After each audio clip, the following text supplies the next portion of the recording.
नमस्कार दोस्तों, बहुत बहुत स्वागत है आप सभी का हमारे और आपके किसी YouTube चैनल स्मार्ट टेक में। दोस्तों हर बार की तरह इस बार भी आज हम आप सभी के लिए एक बेहतरीन वीडियो लेकर आए हैं। दोस्तों आज की जैसे कि वीडियो का थंबनेल देखकर तो आप लोग समझ ही चुके होंगे कि आज हम किस टॉपिक पर बात करने वाले हैं। आज का हमारा टॉपिक होने वाला है फिक्स्ड डिपॉजिट।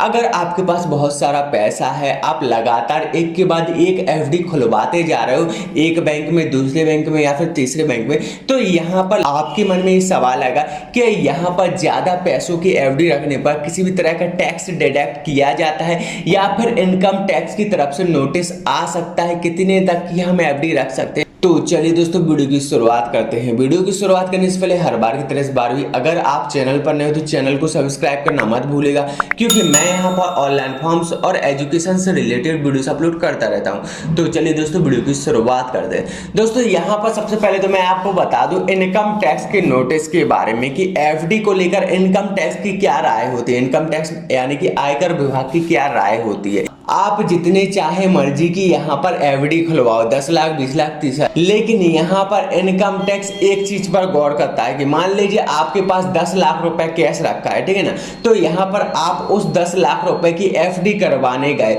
अब यहाँ पर आप करोगे तो कैश में जमा अपने अकाउंट में, उसके बाद ही उसकी FD बनेगी ना।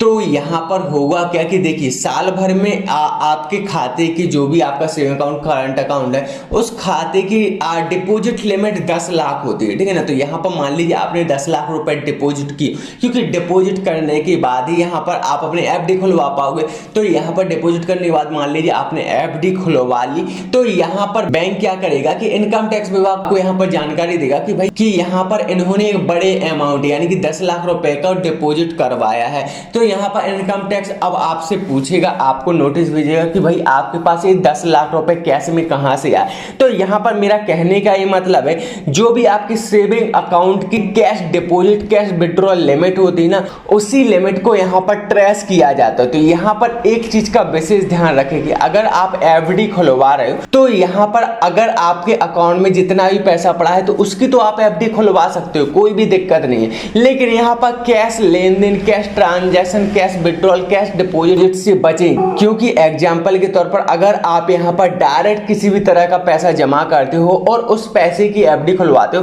तो यहां पर सीधी सी बात है कि गवर्नमेंट आपसे पूछेगी ही कि यहाँ पर ये जो पैसा है वो आपके पास आया कहाँ से, इसका आप सोर्स बताइए, ठीक है ना। तो यहाँ पर इनकम टैक्स का सिर्फ यही फंडा होता है कि यहाँ पर जिस तरीके से ट्रांजैक्शन का होता है ना कि यहाँ पर आप ज्यादा से ज्यादा ट्रांजैक्शन नहीं कर सकते हो, ज्यादा कैश डिपॉजिट या फिर विड्रॉल नहीं कर सकते हो, उसी तरीके से यहाँ पर कैश डिपॉजिट विड्रॉल से बचे। बाकी यहाँ पर अगर आपके अकाउंट में पहले से ऑलरेडी पैसा पड़ा हुआ है तो उसकी आप FD करवा लीजिए, यहाँ पर कोई भी दिक्कत नहीं आएगी, ठीक है ना। अब यहाँ पर बात करते हैं कि यहाँ पर मैक्सिमम कितने तक की FD करवा सकते हैं। तो दोस्तों इस तरीके का भी कोई यहाँ पर प्रावधान नहीं दिया गया है कि आप इतने की FD करवा सकते हो या इतने से ज्यादा की नहीं करवा सकते हो।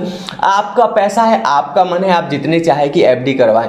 लेकिन यहाँ पर FD पर जो आपको इंटरेस्ट यानी ब्याज मिलता है उस पर कुछ नियम और शर्तें जरूर लागू होती हैं। जैसे कि यहाँ पर मान लीजिए आप नॉर्मल सिटीजन हो या फिर सीनियर सिटीजन, ठीक है ना। दो कैटेगरी की बात करते हैं, पहला नॉर्मल सिटीजन, दूसरा सीनियर सिटीजन, ठीक है ना। तो यहाँ पर मान लीजिए आप सीनियर सिटीजन हो तो यहाँ पर ईयरली मैक्सिमम इंटरेस्ट प्रॉफिट यहाँ पर रखा गया है 40,000 का, अगर आप नॉर्मल सिटीजन हो तो, ठीक है ना। पर मान लीजिए आपने एक साल के लिए 10 लाख की FD करवाई, ठीक है ना। तो यहाँ पर मान लीजिए आपकी जो 10 लाख की FD पर इंटरेस्ट रेट मिल रहा है वो मिल रहा है 6%। तो 6% के हिसाब से यहाँ पर आपका इंटरेस्ट बैठता है एक साल का 10 लाख का 60,000 रुपया, ठीक है ना।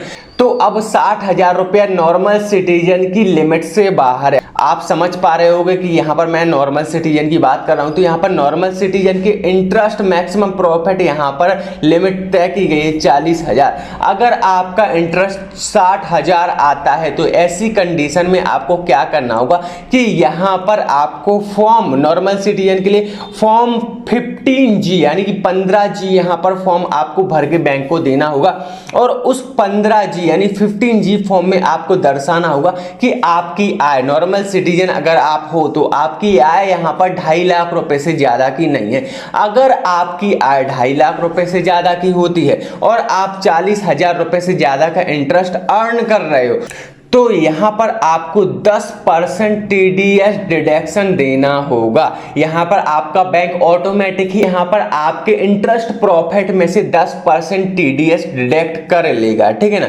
अगर आप एक नॉर्मल सिटीजन हो और पैन कार्ड आपके अकाउंट में लगा है तो, अगर पैन कार्ड नहीं लगा है तो यहाँ पर 20% TDS डिडक्शन किया जाएगा। और यहाँ पर जो 10% 20% TDS डिडक्ट किया जाता है, ये नॉन रिफंडेबल TDS होता है। तो यहाँ पर आप इसे ITR फाइल कर भी इसे रिफंड नहीं करवा सकते हो, ठीक है ना। इसके बाद अब बात करते हैं सीनियर सिटीजन की। तो यहाँ पर सीनियर सिटीजन को थोड़ी सी यहाँ पर छूट दी गई है। नॉर्मल सिटीजन में यहाँ पर 40,000 तक का होता है मैक्सिमम प्रॉफिट इंटरेस्ट यहाँ पर सीनियर सिटीजन को 50,000 रुपए दिया गया है। सेम रूल यहाँ पर भी लगेंगे, लेकिन यहाँ पर मान लीजिए अगर आपका 50,000 से ज्यादा का यहाँ पर इंटरेस्ट पे होता है तो यहाँ पर आपको फॉर्म 15H फॉर्म भरना होगा, जिसमें आपको दर्शाना होगा कि आपकी 3 लाख रुपए से ज्यादा की आय नहीं है, ठीक है ना। थोड़ा बहुत यहाँ पर छूट देखने को मिलती है। तो दोस्तों यहाँ पर उम्मीद करता हूँ यहाँ पर अगर आप भी FD खुलवाने जा रहे हो तो यहाँ पर FD से रिलेटेड यहाँ पर महत्वपूर्ण दिशा निर्देश आपको समझ आ चुके होंगे।